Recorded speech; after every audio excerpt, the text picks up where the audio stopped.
Voice of Indonesia. Dengan Dora di program Indonesia hari ini, tapi kita mau masuk ke program khusus ini, kolaborasi antara RRI Voice of Indonesia dan juga PPI Dunia, program Studi Abroad Around the World. Jadi bagi Anda yang punya mimpi atau cita-cita untuk kuliah di luar negeri, bingung ya mau kemana atau juga gimana mulainya, terus ambil sekolah di mana, beasiswa apa, mungkin ini bisa membantu Anda ya, membuka cakrawala baru ya untuk bisa mewujudkan mimpi Anda untuk studi di luar negeri.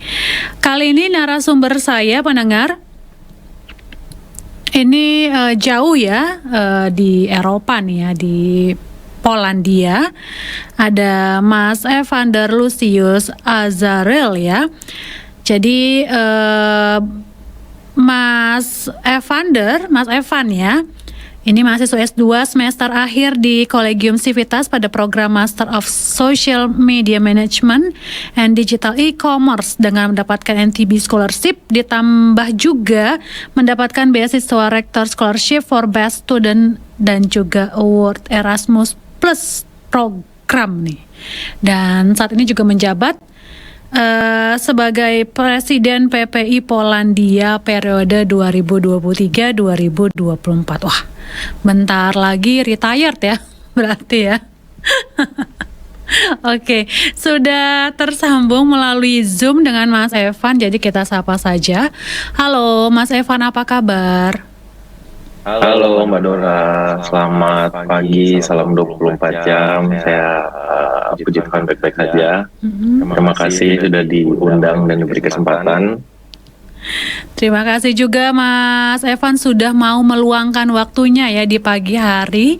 Mungkin belum sempat sarapan nih pendengar ya Mas Evan. Udah kita ganggu ya. Terima kasih Mas Evan ya.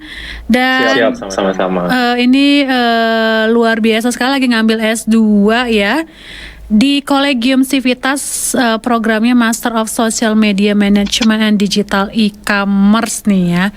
Ini dua beasiswa jadi satu atau gimana nih Mas Evan ya? Jadi sebenarnya saya kesini itu dikirim oleh beasiswa NTB. Mungkin beasiswanya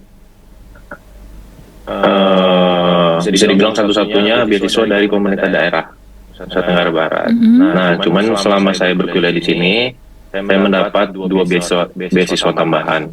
Yang pertama, Rector Scholarship untuk mahasiswa terbaik, kemudian mendapatkan beasiswa Erasmus juga. Itu dari European Union, gitu. Oke, jadi awalnya ini beasiswa dari NTB Nusa Tenggara Barat ya? Astaga naga. Benar banget. Serius deh, ini aku pikir ini beasiswa. Iya, tadi introduksinya NTB. Serius tuh. Aku pikir nih beasiswa apa gitu ya di Poland gitu ya. Benar. Ini Nusa Tenggara Barat loh pendengar ya. Jadi ini program dari pemerintah daerah NTB ya, bukan NTB ya. NTB. Tapi setelah itu dapat beasiswa lagi dari Rector Scholarship sama Erasmus. Memang untuk pemerintah daerah NTB sendiri itu tidak full beasiswa atau gimana? Harus maksudnya agak bingung juga ya. Maksudnya kan kalau sudah dapat beasiswa rata-rata nggak ngambil beasiswa yang lain karena sudah sudah full coverage gitu ya. Ini gimana nih Mas Evan? Jadi sebenarnya dari NTB sendiri udah full scholarship. Semua tiket pesawat, uang bulanan semua dapat. Cuman memang kita di-encourage dari kampus untuk apply ke dua beasiswa tersebut. Dan ternyata saya apply, proses apply-nya gampang banget, cuma kirim email dan ternyata dapat. Jadi sekarang saya under 3 beasiswa seperti itu. Dan yang untuk yang beasiswa, yang kedua beasiswa yang belakangan ini apa yang di cover? Dua-duanya sebenarnya berupa tunjangan juga. Jadi tunjangan bulanan itu kita dapat tambahan per bulan selama kalau yang scholarship dari rektor itu semester 4 ini. Kemudian kalau yang Erasmus kemarin di semester 2. Seperti itu. Oke, dalam bentuk uang tunai? Uang tunai, benar. Berarti sebenarnya ini uang jajan tambahan ya? Uang jajan tambahan, benar banget. Karena kan NTB sudah full cover ya? Iya, full cover. Berarti ini uang tambahan jajan nih dan buat keliling ya, pakai visa Schengen ya ke Eropa ya. Iya benar banget. Buat jalan-jalan, buat beli cilok. Nggak ada ya di sana ya. Wah ini seru banget loh. Ternyata tuh bisa apply beasiswa lainnya. Memang apakah di Polandia sistemnya seperti itu ya? Nggak apa-apa kalau nge-apply beasiswa lain walaupun sudah dapat beasiswa. Oh iya sih, karena memang mungkin di sini melihat mahasiswa, memang benar-benar kita itu mahasiswa di-encourage banget buat berprestasi, dan rewardnya itu ya berupa beasiswa itu. Jadi memang opportunity untuk dapat beasiswa di sini itu gede banget, karena memang setahu saya untuk European Union sendiri punya budget yang cukup tinggi buat pendidikan. Jadi dan itu nggak memandang mau mahasiswa dari mahasiswa lokal European Union, malah yang kebanyakan daftar itu ya pasti mahasiswa dari luar. Betul. Yang butuh tambahan juga ya uang jajan ya. Iya benar. Apalagi kita yang dari Indonesia. Betul banget. Nah ini menarik juga ya. Saya juga baru tahu nih kalau ternyata tuh pemerintah daerah NTB tuh punya jalur beasiswa. Ini khusus untuk maksud saya yang lahiran atau yang punya keluarga asal NTB, atau memang secara umum scholarship dari NTB ini buka untuk masyarakat pada umumnya? Setahu saya bukan untuk lahiran dari NTB, Warlock, karena ya? saya sendiri lahirnya dari Surabaya ya, bukan untuk Warlock. Saya juga bukan orang NTB, saya lahir di Surabaya, keturunan Manado. Cuman memang pernah tinggal di NTB. Jadi seingat saya syaratnya waktu itu minimal kalau nggak salah 6 bulan atau 3 bulan gitu tinggal di NTB. Ada surat domisili bisa daftar. Gitu sih. Memang ini one of a kind scholarship yang bisa dibilang selevel LPDP ya, karena ngirim ke luar negeri, full coverage. Wah keren. Cuman ya itu sih. Memang ini programnya. Karena lagi pemilu juga, jadi saya nggak mau menyindir apapun. Cuma memang ini program pemerintah, jadwal yang sedang duduk. Iya, yang sedang menjabat ya. Iya benar. Berarti kita nggak tahu ya. Semoga yang menjabat selanjutnya juga melanjutkan begitu ya program ini. Benar. Oke, jadi begitu ya, menarik sekali nih, apalagi selevel dengan LPDP. Tapi yang mendaftar apakah sebanyak LPDP? Karena LPDP banyak banget kan yang daftar untuk beasiswa itu. Ya tentunya nggak sebanyak LPDP ya, karena skalanya kan nasional. Kalau ini kan skalanya provinsi. Cuman memang satu hal yang menarik di beasiswa saya itu, kita tidak diwajibkan pulang. Jadi ini juga merupakan hal yang sangat menarik buat saya sendiri, karena memang dari dulu saya pengen pengen pulang di sini. Tetap bakal pulang sih at the end. Cuman memang saya pengen nyari pengalaman dulu di sini, dan puji Tuhan saya dari semester 1 sudah dapat kerja di Polandia. Saya kerja sekarang di ekonomi kreatif di gaming industry. Wah ini seru juga sih. Kemarin juga penasaran nih ketika lihat backgroundnya kan, sudah bekerja di untuk game industry di sana. Karena untuk di tanah air sendiri ya, untuk game tanah air tuh lagi seru-serunya nih ya. Ekosistem gamenya juga sedang berkembang. Bahkan kemarin beberapa juga pemerintah, tepatnya nih Kementerian Ekonomi Kreatif tuh ikut Gamescom kan di Berlin ya. Terus kemarin juga di Tokyo juga ya. Setelah dari Jerman. Oh iya betul ya, Pak Sandiaga Uno ya. Pak Sandiaga Uno sempat ke Polandia, dan itu sih membahas ekonomi kreatif khususnya di gaming industry juga. Karena mungkin kalau bisa sharing sedikit, di Polandia ini lumayan gede untuk gaming industry. Mungkin karena Polandia ini negara yang ada di EU, tapi cost of living yang tentunya berpengaruh juga sama cost labornya itu lumayan rendah. Jadi memang industri gaming di sini cukup besar seperti itu. Oke, berarti pemain gamenya juga banyak ya, gamer-gamernya juga. Ya, tetap lebih banyak Indo sih. Iya kan, Indo tuh lebih banyak Iya, banget ya. Tapi mungkin memang untuk game developernya kita belum ya. Benar. Tapi sedang developernya rata-rata di European Union. Kalau saya sendiri game developer saya dari UK, dari Inggris. Itu dia.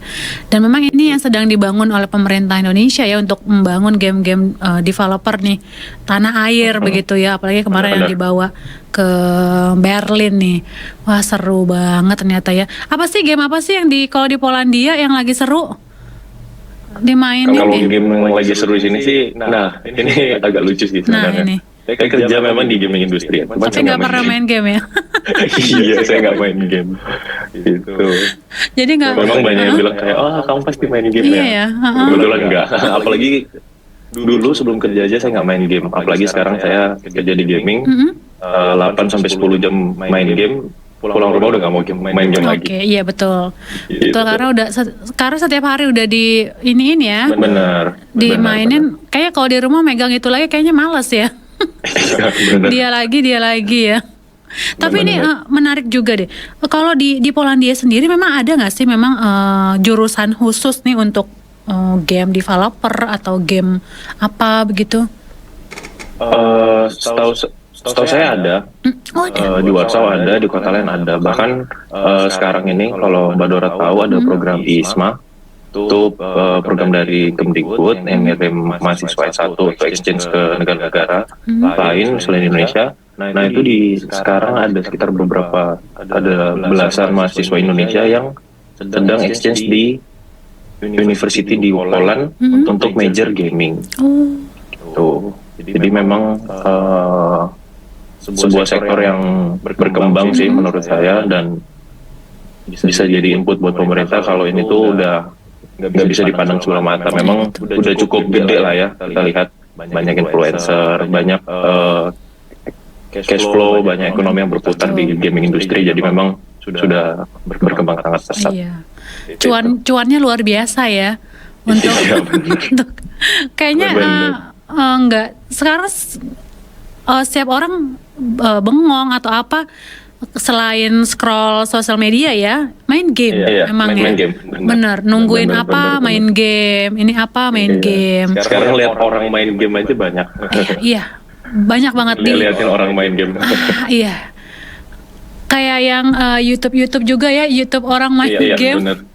Kadang pertama-tama bingung ya ini ngapain begitu ya. Lama-lama kok asik juga ya ternyata ya. Ini keren juga ya. Dan memang luar biasa sekali untuk di Eropa sendiri ya untuk pengembangan apalagi ada major khusus untuk game itu. Lalu untuk teman-teman nih ya, teman-teman yang mau kuliah di Polandia nih ya, apa sih yang harus mereka siapkan ya selain juga mungkin mengincar beasiswa yang mana begitu ya? Adaptasinya seperti apa di sana, Mas Evan? Adaptasi mungkin bisa dibilang Polandia ini negara yang tidak terlalu terbuka ya, karena bisa kita tahu sendiri kalau orang nanya kuliah di Eropa di mana, kalau bilang Polandia pasti kayak di mana ya? Di Polandia gitu ya, di mana itu? Bekas jajahan juga ya? Iya benar. Uni Soviet. Jadi kayak Uni Soviet ya, Jerman ya. Jadi orang banyak pasti kalau ke Eropa ya ke Prancis, ke Jerman gitu-gitu kan. Nah tapi memang Polandia ini sebenarnya negara yang cukup tertutup, namun opportunity-nya sangat gede menurut saya. Dengan seperti yang saya bilang tadi, cost of living-nya nggak semahal Jerman, meskipun kita cuma sebelahan, tapi kita bisa dapat hak-hak yang didapatkan sama orang-orang yang di Jerman, bahkan lebih menurut saya. Hak-hak yang bisa didapatkan oleh warga Jerman, maksudnya mungkin bisa dijelaskan, Mas? Kalau kita bahas keamanan, tentunya Polandia kan di bawah NATO, jadi semua kita nggak perlu worry soal apa yang sekarang terjadi. Kemudian yang saya sebutkan tadi beasiswa European Union kita juga dapat. Kemudian ada satu yang sangat menarik sih buat teman-teman yang ingin kuliah di Eropa, tapi juga ingin kerja. Polandia ini mungkin saya nggak tahu ya negara lain, cuman as far as I know, baru Polandia yang mengizinkan mahasiswanya bisa bekerja full time. Karena kayak Jerman, Belanda itu maksimal kalau nggak salah 20 jam per minggu. Nah di sini ya terbukti saya udah kerja full time, bahkan lebih dari 40 jam seminggu. Jadi bisa dilirik lah sama teman-teman yang mau bekerja sambil berkuliah. Gitu. Dan adaptasinya memang beratnya cuman ya itu sih, paling kayak dokumen agak susah karena ini negara yang nggak terlalu terbuka sama imigran. Tapi once kita sudah dapat itu menurut saya sangat worth it karena ya itu opportunity-nya sangat gede. Seperti itu sih, Mbak Dora. Luar biasa, sudah full time ya, tapi sekolah aman kan ya? Sekolah aman sih. Aman saya ini semester 4 udah submit tesis, tinggal nunggu defense dan kalau nggak aman saya nggak dapet Iya makanya. Iya.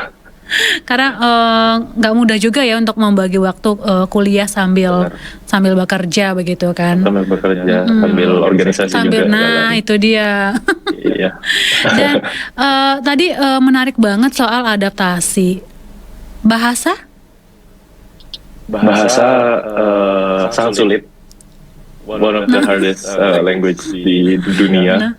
Cuman memang ya banyak lah orang yang masih bisa bahasa Inggris dan orang-orang di sini cukup baik, mau menolong. Kalau memang ini tips doang ya, kalau misalnya ke Polandia terus butuh pertolongan, paling carinya yang anak muda sih, karena yang orang tua kebanyakan banyak nggak bisa bahasa Inggris. Itu aja sih. Betul ya. Oke, jadi bahasa oke lah ya, masih bisa dikejar lah ya kalau untuk bahasa. Tapi itu untuk S2 ya, tapi untuk S1 tuh pakai bahasa Poland ya. Kalau bahasa kuliah, Inggris sih. bahasa Inggris juga. Iya. Tergantung univ sebenarnya. Cuman banyak banget kok univ yang offer bahasa Inggris sebagai bahasa pengantarnya. Jadi aman nih pendengar ya. Sebenarnya kalau mau coba dan berupaya, ada jalan ya Mas Evan ya. Benar. Jangan ketar-ketir dulu. Nah kalau mau tanya-tanya nih ya untuk kuliah di Poland, ada sosmednya nggak nih Mas Evan nih untuk teman-teman? Kita dari PPI aktif di beberapa platform, tapi mostly kita share informasi itu melalui Instagram, sama seperti PPP lain sepertinya. Ada di PPI Polandia, bisa teman-teman follow, dan kalau ada pertanyaan bisa DM. Karena saya mungkin mau mention juga ada beasiswa dari pemerintah daerah sini, pemerintah lokal untuk S2 yaitu namanya Stefan Banak. Ini juga beasiswa yang menurut saya mudah didapatkan karena nggak banyak proses seleksinya. Jadi teman-teman bisa cek di internet, bisa juga kita post di sosial media kita. Oke, jadi bisa langsung ke sosial media PPI Polandia. Mungkin kalau agak lama dibalas, mohon maaf karena waktu kita berbeda ya pendengar ya. Benar. Jadi mohon dimaklumi. Ini masih jam berapa ini? Setengah 8. Iya, jadi mohon dimaklumi. Pasti akan dibalas ya, tapi sabar ya, mungkin sabar. Iya, sabar. Oke, Mas Evan, terima kasih banyak nih ya untuk sharing-sharingnya hari ini.